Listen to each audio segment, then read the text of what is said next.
नमस्कार इतिहास प्रेमी, निसर्ग मित्र आणि रोमांच वीरांनो, 13 वर्षांच्या प्रतीक्षेनंतर निसर्गरम्य नरनाळा किल्ल्यावर पुनश्च अवतरतोय नरनाळा महोत्सव 2026. 30, 31 जानेवारी आणि 1 फेब्रुवारी 2026.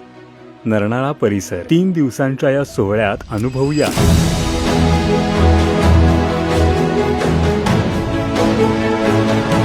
दुर्ग भ्रमण व जंगल सफारी, ट्रेकिंग व साहसी उपक्रम, हॉट एअर बलून व पॅरामोटर, पोपटखेड नौका विहार, मेळघाट फोटोग्राफी प्रदर्शनी, रंगतदार सांस्कृतिक महोत्सव, स्थानिक चविष्ट खाद्यपदार्थ, ताऱ्यांच्या सहवासात टेंट मुक्काम. हा फक्त महोत्सव नाही, हा इतिहास, निसर्ग आणि साहसाचा उत्सव आहे. नरनाळा महोत्सव 2026 तुमच्या उपस्थितीशिवाय अपूर्ण. नरनाळा वन्यजीव अभयारण्य, वाईल्ड लाईफ सँक्च्युरी, शहानूर, तालुका अकोट, जिल्हा अकोला, महाराष्ट्र. सज्ज व्हा, नरनाळा तुमची वाट पाहत आहे.